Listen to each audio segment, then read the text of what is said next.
అనుమతులంటే గుర్తొచ్చింది ఉత్తమ్ కుమార్ రెడ్డి గారు ఇందాక సిడబ్ల్యూసీ అనుమతులకు సంబంధించి అసలు అనుమతులే లేవు, సిడబ్ల్యూసీ నుంచి అనుమతులు లేకుండానే పూర్తయిందని చెప్పి ఎట్లా చెప్తారని చెప్తున్నారు. అలాగే బీసీ రేషియోకి సంబంధించి అంటే బెనిఫిట్ రేషియోకి సంబంధించి కూడా ఆయన ఒకటి ఇచ్చారు. అంటే 1.5 లెస్ దాన్ 1.5 ఉంటేనే బీసీ రేషియో అనేది ఉంటేనే మనకి అనుమతి వస్తుంది. అది బీఆర్ఎస్ టైంలో 1.5 కంటే తక్కువగా ఉండింది, అందుకు దానికి అనుమతి లేదు. మేము కాంగ్రెస్ పార్టీ వచ్చిన తర్వాత 1.57గా దాన్ని ఇతర బెనిఫిషియరీస్ అంటే ఇరిగేషన్కి సంబంధించి ఆయకట్టుకు సంబంధించి చూపించడం వల్ల, క్రాప్కి సంబంధించి చూపించడం వల్ల 1.57 అయింది అది రేషియో. ఆ రేషియో తోటి మాకు సిడబ్ల్యూసీ నుంచి పర్మిషన్ వచ్చింది అనేది చెప్పి ఆయన ఒకటి చెప్తూ ఉన్నారు. అలాగే ఇతర పర్మిషన్కి సంబంధించి ఈవెన్ కాస్ట్ అపోజిషన్కి సంబంధించి కూడా అప్రూవల్ రాలేదు. అది 5th జూన్ 2024 అంటే కాంగ్రెస్ గవర్నమెంట్ అంటే ఆయన పేపర్స్ పట్టుకుని వచ్చి చెప్తూ ఉన్నారు. ఒక విషయం అర్థం చేసుకోవాలి, ఇవి మనకు సెంట్రల్ వాటర్ కమిషన్ నుంచి వచ్చేటువంటి పర్మిషన్స్లో హైడ్రాలజీ పర్మిషన్స్ ఒకటి, ఇతర రాష్ట్రాలు బేసికలీ మనకు కర్ణాటక కానివ్వండి, ఆంధ్రప్రదేశ్ కానివ్వండి, మహారాష్ట్ర కానివ్వండి, ఈ రాష్ట్రాల నుంచి మనకు పర్మిషన్స్ కావాలి. ఈ 3 పర్మిషన్స్, అదేవిధంగా water allocation from the CWC. అంటే వాళ్ళు జూన్లో పర్మిషన్స్ వచ్చినాయంటే డిసెంబర్లో ఇట్లా రాగానే అట్లా అప్లికేషన్ పెట్టగానే ఇట్లా పర్మిషన్స్ ఇచ్చని చెప్తున్నారా? చాలా క్లియర్గా హరీష్ రావు గారు మొన్న ప్రెస్ ముఖంగా చెప్పినాం. హైడ్రాలజీ పర్మిషన్స్ ఎప్పుడు వచ్చినాయి? April 3rd, 2023. Other state permissions Karnataka, Maharashtra and Andhra Pradesh July 6th, 2023.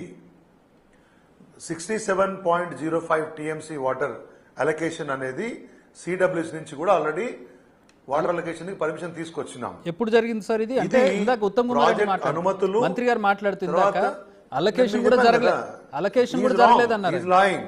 ఆయన అబద్ధాలు మాడుతున్నారు, మంత్రి గారు అబద్ధం మాట్లాడుతున్నారు, తప్పు మాడుతున్నారు. కావాలంటే దానికి కావాల్సిన దస్తరాలు కావాలంటే మీకు పంపిస్తున్నాం. Yes, I'm saying the same, is lying. నేను డేట్స్ తో సహా చెప్తున్నాను. హైడ్రాలజీ పర్మిషన్ April 3rd, 2023 వచ్చింది తప్ప లేదా?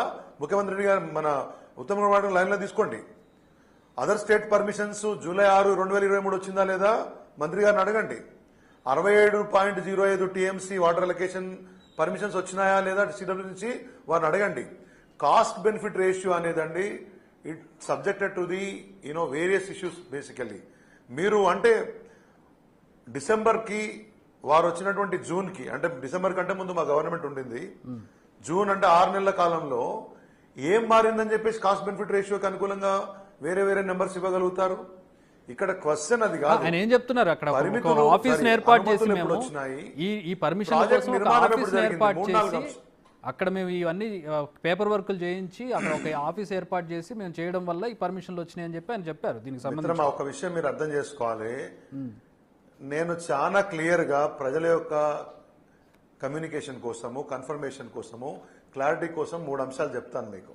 చెప్పండి. ఒకటి, ఈ ప్రాజెక్టుని ఇందిరమ్మ రాజీవ్ సాగర్ నుంచి సీతారామ ప్రాజెక్టుకు మారింది ఎందుకంటే ఆంధ్రప్రదేశ్ విడిపోయిన తర్వాత వాళ్ళు ప్రపోజ్ చేసినటువంటి ప్రాంతం, ప్రాజెక్ట్ నిర్మాణం కావాల్సినటువంటి ప్రాంతం ఆంధ్రప్రదేశ్కి వెళ్ళింది కాబట్టి అడ్మినిస్ట్రేటివ్ ఇష్యూస్ వస్తాయి కాబట్టి ప్రాంతాన్ని మార్చారు. నెంబర్ 1.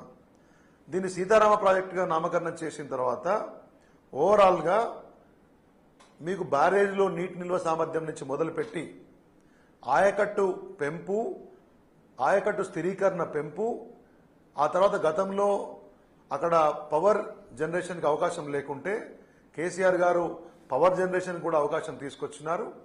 ఖమ్మం జిల్లా అదేవిధంగా మహబూబాద్ ప్రాంతంలో కూడా ఆఖరికి ఆ నీళ్లు తీసుకొచ్చి పాలేరు నుంచి రివర్స్ పంపింగ్ ద్వారా కొంత మేరకు సాగర్ ఆయకట్లో ఉన్న దాన్ని కూడా స్థిరీకరణ చేసే ప్రయత్నానికి శ్రీకారం చుట్టినారు. మీరు పెట్టింది 3.5 లక్షలకైతే మేము డిజైన్ చేసింది క్లోజ్ టు 6.74 lakh acres కి. కాబట్టి ఊరికే మాటలు చెప్పడం మూలాన ఎవరినైనా అడుగుదాం. మనం ప్రాజెక్ట్ స్టార్ట్ చేసిన దగ్గర నుంచి 2023 వరకు 80-85% పని అవుతే ఈ 7 నెలల్లో చివరి పనులంతా కంప్లీట్ చేసి